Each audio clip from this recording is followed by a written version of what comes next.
நான் உங்கள் மாரிமுத்து கன்னிவாடி. இது எம்கே க்ரூ.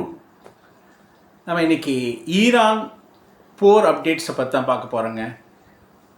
ட்ரம்ப் தனித்து விடப்பட்டாரா? மாரலாக அவர் தோல்வியை தழுவிட்டாரா? அதாவது ரியல் வெற்றி அப்படிங்கிறது வேறு. ஆனால் மாரலாக அவர் தோல்வியை தழுவிட்டாரா, தனித்து விடப்பட்டாராங்கிற கொஸ்டின் வந்திருக்குங்க. ஏன்னா இந்த போர் ஆரம்பிக்கும் போது ட்ரம்ப் ஈரானை ஜஸ்ட் லைக் தட் நினச்சிட்டார். அவர் நினச்சிட்டு ஈரானை இஸ்ரேல் கூட சேர்ந்து ஈஸியாக அட்டாக் பண்ணி அவங்கள ஈஸியாக அவரோட கண்ட்ரோலுக்கு கொண்டு வரலான்னு பார்த்தார். ஆனால் ரியலாக அப்படி நடந்ததான்னு பார்த்தா ஈரான் ஒரு பெரிய சேலஞ்சை கொடுத்தாங்கன்னே சொல்லலாம், கொடுத்துட்ருக்காங்கன்னு சொல்லலாம். அவங்க இந்த 20 இயர்ஸாக நல்லா ப்ரிப்பேர்ட் ஆகிருக்காங்க, டெக்னிக்கலாக சவுண்டாக இருக்காங்க. ட்ரம்ப் 1,10,000, அதாவது நம்ம இந்தியன் மணியில் சொன்னோம்னா 1.10 லட்சத்து கோடிகளில், லட்சம் கோடிகள் அதில் செலவு பண்ணிட்டார் இந்த ஈரான் போருக்காக. இவ்வளவு பெரிய எமௌண்ட்டை அவர் செலவு பண்ணியிருக்கார்.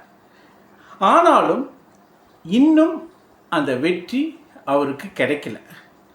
இதுவரைக்கும் மாரலாக எத்திக்கலாக அவர் தோல்வியை தான் சந்திச்சிருக்காருன்னு சொல்லணும்.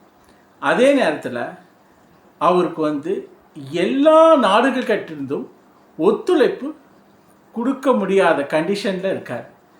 அவர் கேட்டும் யாரும் ஒத்துழைப்பு கொடுக்கலைன்னு தான் சொல்ல முடியும். இஸ்ரேலுக்காக அமெரிக்கா போருக்கு இறங்கினதை அமெரிக்கன்ஸே பல பேர் விரும்பலைன்னு சொல்லலாம். எஸ்பெஷலி அந்த நாட்டுடைய ஜோசப் கென்ட்னு சொல்லக்கூடிய தேசிய தீவிரவாத எதிர்ப்பு கன்சல்டன்ட், அதாவது எதிர்ப்பு கன்சல்டன்ட்னு சொல்லக்கூடிய ஆலோசகர், அவர் பேர் ஜோசப் கென்ட். அவர் ராஜினாமா பண்ணிட்டு அவர் சொன்ன விதம் உலகத்தையே ஆச்சரியப்பட வைத்தது. ட்ரம்ப் இந்த போரில் தேவையில்லாமல் அமெரிக்காவை இழுத்து விட்டார். ஏன்னா இஸ்ரேலுக்கும் ஈரானுக்கும் இருந்த பிரச்சனை, இஸ்ரேலுக்காக அமெரிக்கா போர் செய்யும் சூழல் ஏற்பட்டு இவ்வளவு எமௌண்ட்டு, இவ்வளவு போர்சஸ் யூஸ் பண்ண வேண்டிய கண்டிஷன் ஆயிடுச்சு. அதே நேரத்தில் ஈரான் இவ்வளவு ஸ்ட்ராங்காக இருப்பாங்கன்னு யாரும் எதிர்பார்க்கல. அப்புறம் ஜோசப் கென்ட் இன்னொன்று சொன்னார், ஈரான் பெரிய தப்பு எதுவும் பண்ண மாதிரி தெரியல. ஈரான் அமெரிக்காவுக்கு எதிராக எந்த விதமான தாக்குதலையோ, எந்த விதமான பிரச்சனைகளையோ, அல்லது நேரடியாகவோ இன்டைரக்டாகவோ எந்த ஒரு தீவிரவாதத்தையும் செய்யலை. ஆனால் இஸ்ரேலுக்காக ட்ரம்ப் போய் அந்த போர் பண்ண போய் அதனால் அமெரிக்காவுக்கு இவ்வளவு எமௌண்ட்டு லாஸ் ஆகிறது மட்டும் இல்லாமல் ஓவரால் அந்த அமெரிக்கனுடைய எக்கானமி, ட்ரூப்ஸு நேமும் ஸ்பாயில் ஆகிருக்குதா சொல்கிறார். இது கூட ஒரு வகையில் சரிதான் தோணுது. ஏன்னா ஈரான் தன்னுடைய பலத்தை டெக்னிக்கலாக நிறைய வைத்திருக்காங்கன்ட்டு இப்போ தான் எல்லாருக்குமே புரிய ஆரம்பிச்சிருக்கு. அப்புறம் மற்ற நாடுகள்னு சொல்லப்போனால் நேட்டோ கிட்ட ட்ரம்ப் ஹெல்ப் கேட்டார். ஆனால் நேட்டோ அமெரிக்கன் கூட்டமைப்பு, அதில் பார்த்தீங்கன்னா இந்த ஐரோப்பியன் கூட்டமைப்புன்னு சொல்லக்கூடிய அந்த நாடுகள், ஆஸ்திரேலியா, பிரிட்டன், பிரான்ஸ், ஜெர்மனி, இதெல்லாம் சேர்ந்தது நேட்டோ அமைப்பு. இந்த அமைப்பு அந்த ஹர்மூஸ் ஜலசந்தியை பாதுகாக்கிறதுக்கு ஹெல்ப் பண்ணுங்கன்னு கேட்டார். அந்த நேட்டோ அமைப்பு அதைய ரிஜெக்ட் பண்ணிட்டாங்க. அதே மாதிரி பார்த்திங்கன்னா மற்ற நாடுகள், பிரிட்டன் ஆகட்டும், ஆஸ்திரேலியா, ஃப்ரான்ஸு, ஜப்பான், ஸோ இந்த நாடுகள்லாம் பார்த்திங்கன்னா அந்த ஹர்மூஸ் ஜலசந்தியை கைப்பற்றி ஈரான்கிட்டருந்து அதை விடுவிச்சு கப்பல்கள், அதாவது கச்சா எண்ணெய் கப்பல்கள் ஸ்மூத்தாக போயிட்டு வர்றதுக்கு ஹெல்ப் பண்ணுறதுக்கு ஹெல்ப் கேட்டார். ஜப்பான், சைனா, இந்த நாடுகள் எல்லாமே நாங்கள் ஹெல்ப் பண்ண முடியாதுன்னு சொல்லிட்டாங்க.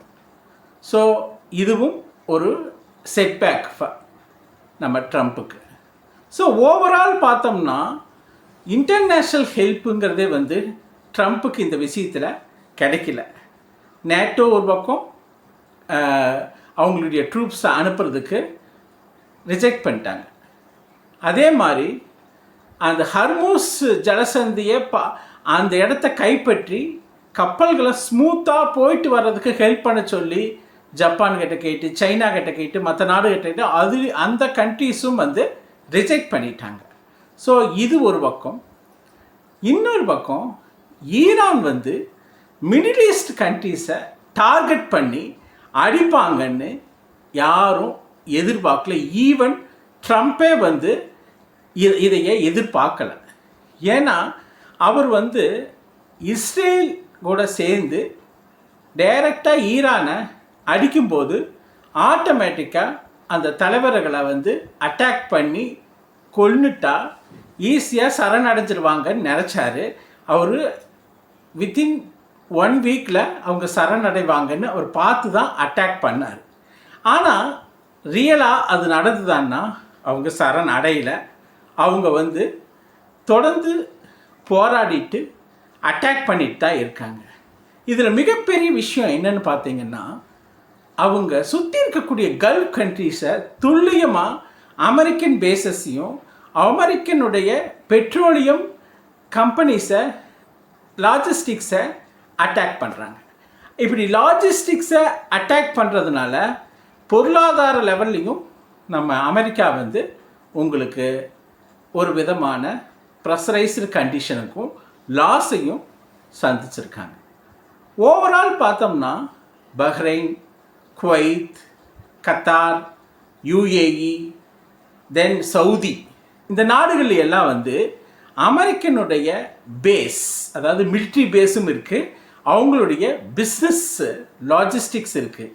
இது அமேசான் ஆகட்டும், மற்ற நம்ம யுஏஇயில் இருக்கக்கூடிய எத்தனையோ business entity, American business entity, அதே மாதிரி பிஸ்னஸ்ஸுக்கு மட்டும் இல்லை மிலிட்ரி கேம்ப்ஸும் இருக்குது.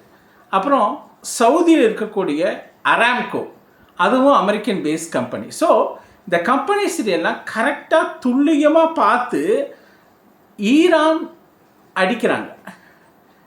துபாய் ஏர்போர்ட்டு, அதே மாதிரி அபுதாபி, இங்கே பார்த்தீங்கன்னா பஹ்ரைனில் பேப்கோங்கிற கம்பெனி அடிச்சிருக்காங்க.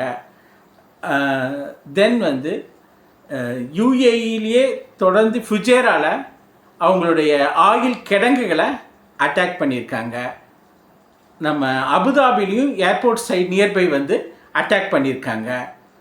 பஹ்ரைனில் அங்கே அப்பப்போ அட்டாக் பண்ணுறாங்க. கத்தார்லேயும் சில அமெரிக்கன் பேஸஸை அட்டாக் பண்ணுறாங்க.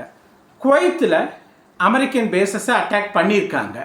ஸோ இந்த ஓவரால் மிடில் ஈஸ்ட் கண்ட்ரீஸை ஓமனில் ஷோஹாருங்கிற இடத்துல அட்டாக் பண்ணியிருக்காங்க. ஸோ ஓவரால் மிடில் ஈஸ்டில் எல்லா பக்கமுமே ஜிசிசி, அதாவது கல்ஃப் கோஆப்ரேஷன் கவுன்சில்னு சொல்லக்கூடிய GCC countries, UAE, Qatar, Bahrain, Saudi, தென் ஓமன். ஸோ இந்த நாடுகள் எல்லாம் குறிவைத்து ஈரான் துல்லியமாக ராக்கெட்டும் ஏவுகணையும் விட்டு தாக்கியிருக்காங்க. அதனால் இந்த கண்ட்ரீஸ் எல்லாம், ஜிசிசி கண்ட்ரீஸ் எல்லாம் ஒரு விதமான பயத்திலையும் பேனிக்லேயும் பிஸ்னஸில் டவுன் ஆகி ட்ரம்ப் மேலேயும் அமெரிக்கன் அட்மினிஸ்ட்ரேஷன் மேலேயும் ஒரு விதமான கடுப்பு இருக்காங்க. ஒரு விதமான கோபத்தில் இருக்காங்கன்னு கூட சொல்லலாம். ஏன்னா போர் வந்து இஸ்ரேலுக்கும் ஈரானுக்குமானது.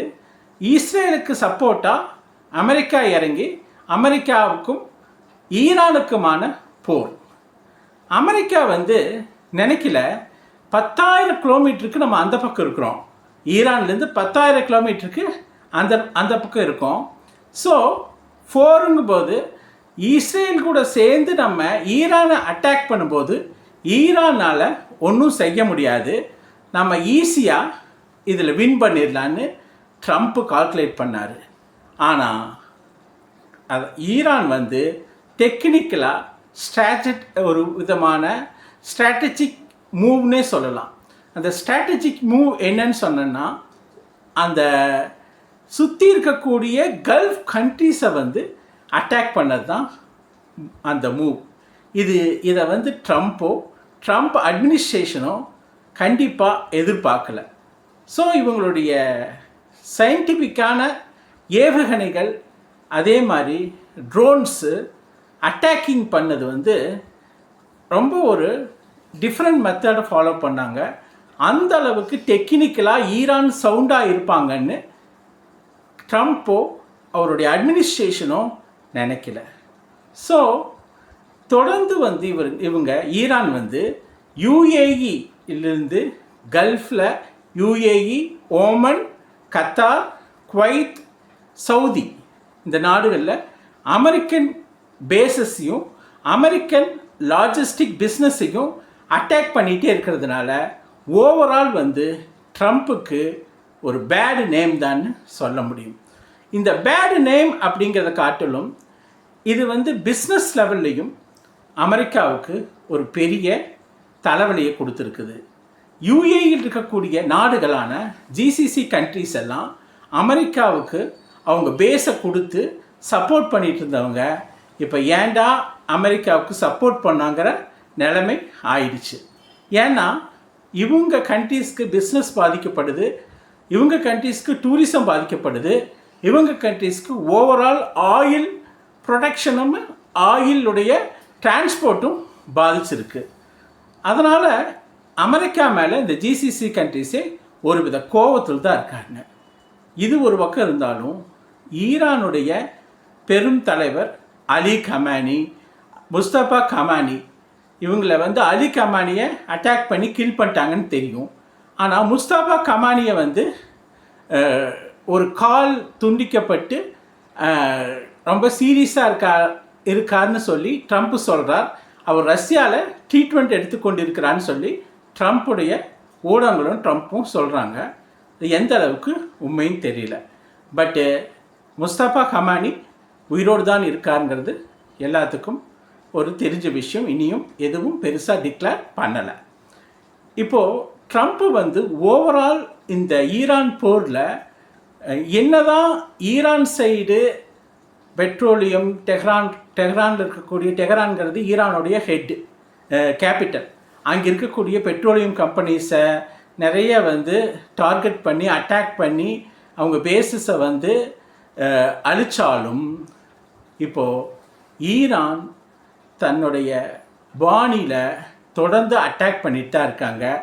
அந்த போர் வந்து ஒரு வகையில் நடந்துட்டு தான் இருக்குது. இன்னியும் மிடில் ஈஸ்டில் ஏர் டிரான்ஸ்போர்ட், அதாவது ஃப்ளைட் ஏர் டிரான்ஸ்போர்ட்ஸு ஃபுல் ஃப்ளட்ஜாக இயங்க ஆரம்பிக்கல. எல்லாமே ஒரு விதமான ஸ்தம்பித்த நிலைமையில் தான் இருக்குது. அதே மாதிரி இந்த ஹர்மூஸ் ஜலசந்தியில் கண்டினியூஸாக கச்சா எண்ணெய்கள் போவதும் தடுக்கப்பட்டு தான் இருக்குது. ஈரானுடைய நட்பு நாடுகளான இந்தியாவுக்கு பர்மிஷன் கொடுத்துட்டாங்க. மற்ற சில நாடுகளுக்கு மட்டும் ஈரான் வந்து ஹெல்ப் பண்ணி அந்த ஹர்மூஸ் ஜலசந்தியிலிருந்து கப்பல் போகிறதுக்கு உதவுறாங்க. இதுதான் இன்றைக்கி வரைக்கும் நிலைமை. பட்டு ட்ரம்ப்பு வந்து தொடர்ந்து சொல்லி கொண்டிருக்கிறார், யார் ஹெல்ப் இல்லைனாலும் நாங்கள் வந்து இந்த போரை சக்ஸஸ்ஃபுல்லாக முடிப்போம், கூடிய விரைவில் முடிப்போம்னு சொல்கிறாங்க. ஆனால் இப்போத்த நிலைமைக்கு ட்ரம்ப்பு வந்து ஒரு தனித்து விடப்பட்டான்னு சொல்லலாம். தனித்து விடப்பட்டது மட்டும் இல்லைங்க, எந்த ஒரு நாடும் ட்ரம்ப்புக்கு ஹெல்ப் பண்ண முன் வரவில்லை. அது மட்டும் இல்லாமல் ஃபினான்சியலாக 1.10 lakh crores லட்சம் கோடிகள் 1.10 லட்சம் கோடிகள் இவங்க அமெரிக்கா இந்த போருக்காக, ஈரான் போருக்காக செலவு பண்ணியிருக்காங்க. இது அந்த நாட்டிலும் ஒரு மிகப்பெரிய ஒரு தாக்கத்தையும் ஒரு எதிர்ப்பு அலையையும் உருவாக்கியிருக்கு ட்ரம்ப்புக்கு. ஸோ இஸ்ரேலுக்கு ஹெல்ப் பண்ண போய் ஈரான் அட்டாக் பண்ணி ட்ரம்ப்பு இப்போ ஒரு பெரிய மோரலாக ஒரு தோல்வி தழுவிட்டாராங்கிற பேசப்படக்கூடிய நிலைமையில் இருக்கார். அதுதாங்க இன்னைக்கு சிச்சுவேஷன்ஸு.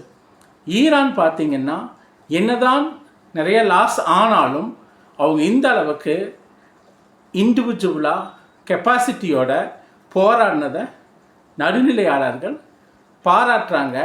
அதே நேரத்தில் அமெரிக்கா இந்த விஷயத்தில் ஒவ்வொரு கண்ட்ரியாக பார்த்து தேவையில்லாமல் உள்ளே பூந்து அட்டாக் பண்ணதை பல பேர் நடுநிலையாளர்கள் விரும்பலை. ஸோ ஓவரால் பார்க்க போனோம்னா ட்ரம்ப்பு இந்த விஷயத்தில் தனித்து விடப்பட்டாரா, மாரலாக தோல்வியை தழுவினாரா அப்படிங்கிற கேள்வி எழுது. ஸோ இந்த கருத்துக்கள் எல்லாம் உங்களுக்கு பிடித்திருந்தால் சேனலை சப்ஸ்கிரைப் பண்ணுங்கள், லைக் பண்ணுங்கள், ஷேர் பண்ணுங்கள். தொடர்ந்து நம்ம இந்த மாதிரி பொலிட்டிக்கல் விஷயங்களை டிஸ்கஸ் பண்ணுவோம். MK Screw. Thank you for watching. Thank you very much.